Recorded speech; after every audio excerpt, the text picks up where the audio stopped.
ہم جو سوچتے ہیں یا جو بھی خیال ہمارے دل میں آتا ہے اس کی بھی کوئی نہ کوئی وجہ ضرور ہوتی ہے۔ وہ خیال ایسے ہی نہیں آ جاتا دل میں، اللہ کی طرف سے ہی ہوتا ہے۔ اکثر میرے دل میں ایک بات آتی ہے کہ کیا جو لوگ کسی کے لیے اچھا نہیں سوچتے کیا وہ بھی اللہ کی طرف سے ہوتا ہے؟ اس کا جواب پھر خود ہی مل گیا کہ وہ خیال شیطان ڈالتا ہے، وہ ہمیں اللہ سے دور کرنے کے لیے کرتا ہے۔ تو اللہ تو بس یہ دیکھتا ہے کہ اس کا بندہ یا بندی کیا شیطانی وسوسوں میں آئے گا یا نہیں۔ ہم آ جاتے ہیں، ہم کر بیٹھتے ہیں جو وہ کروانا چاہتا ہے، مگر اللہ تو اللہ ہے نا، کیسے بھٹکنے دے گا اپنے بندے کو؟ پھر ڈالتا ہے وہ خیال جس سے انسان دھیرے دھیرے اللہ کی طرف پلٹتا ہے۔ یہ وہی خیال ہے جس کا ذکر پہلی سطر میں کیا میں نے۔ ہم اللہ کی طرف ایسے ہی نہیں لوٹ کے آتے، اللہ ہمیں اپنی طرف لے کر جاتا ہے، لیکن ان کو جو واقعی اس کی طرف لوٹ کے جانا چاہتے ہیں۔ دلوں کے حال اللہ بہتر جانتا ہے اور تقدیروں کے کھیل بھی اسی کے ہاتھوں میں ہیں۔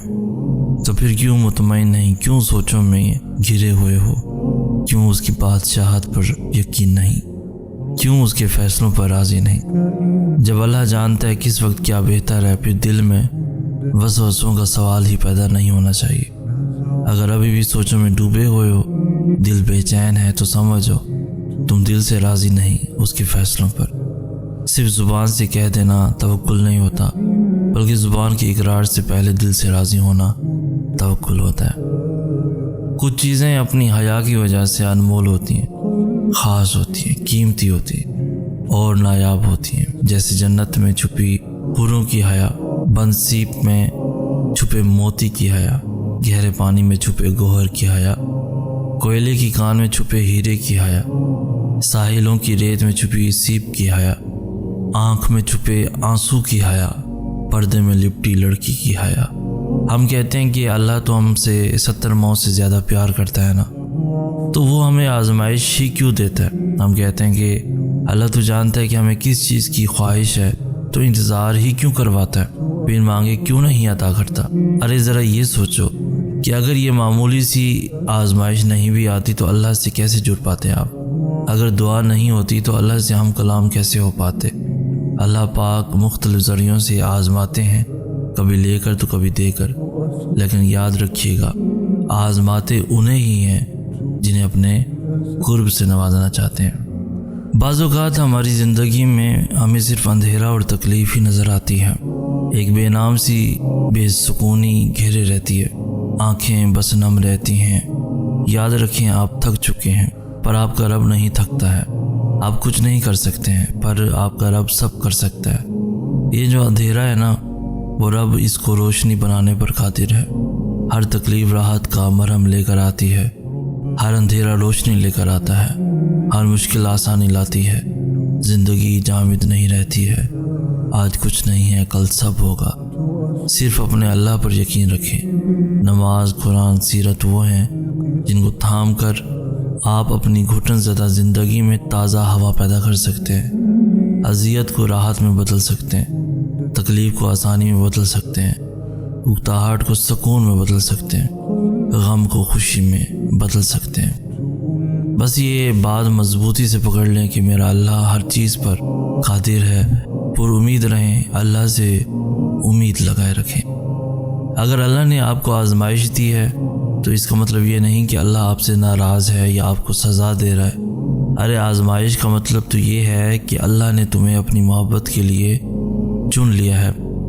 آپ یہ کیوں نہیں سوچتے کہ اگر اللہ کو سزا ہی دینی ہوتی تو وہ پھر آزمائش سے نکالتا بھی کیوں؟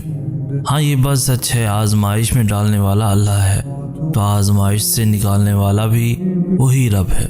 آزمائش بظاہر تو ایک لفظ ہے، لیکن دراصل یہ رب سے جڑ جانے کا ذریعہ ہے۔ جان لو آزمائشیں وقتی ہوتی ہیں، جتنی جلدی آزمائش سے مایوس ہونے کے بجائے رب سے لو لگا لینا، اتنی جلدی آزمائش سے دستبردار بھی ہو جاؤ گے۔ ایک بات ہمیشہ یاد رکھو، ہزاروں مسائل کا ایک حل وہ ہے توکل۔ جہاں توکل ہو نا، وہاں شکوے نہیں ہوتے، جہاں توکل ہو وہاں دل کبھی بے سکون نہیں ہوتا۔ اگر پھر بھی لگتا ہے کہ ہمت باقی نہیں، تو جان لو وقت آزمائش اب ختم ہونے کو ہے۔ نہ جانے اس وقت کن کن لوگوں پر اللہ کی آزمائش ہو، لیکن یقین کرو ایک بار آزمائش سے ہارنے کے بجائے اٹھنا سیکھو، خود کو مضبوط کر کے سب کچھ اللہ پر چھوڑ کر دیکھو، حقیقت کو تسلیم کر کے اللہ کے کن پر یقین رکھ کر توکل کر کے دیکھ لو، پھر دیکھنا کیسے روح کے اندر تک سکون ہی سکون بھر جائے گا۔ اللہ کے سامنے جتنا چاہے رو لیں وہ بیزار نہیں ہوتا، وہ نہیں کہتا کہ تمہاری تو عادت ہے رونے کی چھوٹی چھوٹی باتوں پر، بلکہ اللہ کے سامنے رونے سے بہت سکون ملتا ہے، دل کا سارا بوجھ اتر جاتا ہے۔ وہ رب بڑا قدردان ہے، ان آنسوؤں کا اسے احساس ہے، اپنے بندے کے دکھ کا۔ وہ موقع دیتا ہے بندے کو اپنے سامنے کھل کر رونے کا، تاکہ دل کا سارا غبار نکل جائے، دل صاف ہو جائے، اور پھر وہ اس شفاف اور حساس دل کو سکون سے بھر دیتا ہے۔ تم انسان ہو، تم ہر چیز کو نظر انداز کر سکتے ہو، تم بھول بھی جاتے ہوگے، لیکن وہ تمہارا خدا ہے جس نے تمہیں بنایا ہے۔ جو بھی تم کچھ کرتے ہو وہ اللہ کچھ بھی نظر انداز نہیں کرتا، اور وہ اللہ کچھ بھی بھولنے والا نہیں۔ زندگی میں مشکل لمحات آتے ہیں، بہت بار لگتا ہے کہ اب زندہ رہنے کے لیے کوئی وجہ باقی نہیں رہی، بہت بار اپنے تمہیں چھوڑ دیتے ہیں، بہت بار تم خود اپنی زندگی سے نفرت کرنے لگتے ہو۔ سنو، زندگی اگر گراتی ہے تو پھر سے چلنا بھی سکھاتی ہے۔ اگر تم زندہ ہو تو تمہاری زندگی میں بہتری کی امید باقی ہے۔ سنو، تنہا اگر تمہیں زندگی لگے تو اللہ کو تلاش کرنا، اور پھر تلاش کر کے دیکھنا اللہ تمہاری بیکار زندگی کو کیسے سنوار دیتا ہے۔ میرے پاس تو وہ اللہ ہے جس کے ایک اشارے پہ پہاڑ پگھل سکتا ہے اور موم پتھر بن سکتا ہے، وہ نصیب بنا بھی سکتا ہے اور مقدر کو بدل بھی سکتا ہے۔ اگر ایسا نہ ہوتا تو وہ کبھی انسان کو دعا سے آشنا نہ کرواتا، معجزوں کا علم نہ دیتا، اور میرا اسی رب پہ توکل ہے۔ میں زندگی کے سارے احساسات سے گزر چکا ہوں، مگر سب سے خوبصورت لازوال حقیقی احساس اللہ ہے۔ میں نے مختلف ترجیحات دیکھی ہیں، مگر سب سے خوبصورت اور برحق سکون امیز ترجیح اللہ ہے۔ محبت کی باتیں دعوے سنے ہیں، مگر حقیقی محبت اور باوفا صرف اللہ ہے۔ جب تم اللہ کو جاننے کی، اسے ڈھونڈنے کی تمنا کرتے ہو نا، تو اللہ تمہارا دل سکون ڈھونڈنے میں لگا دیتا ہے۔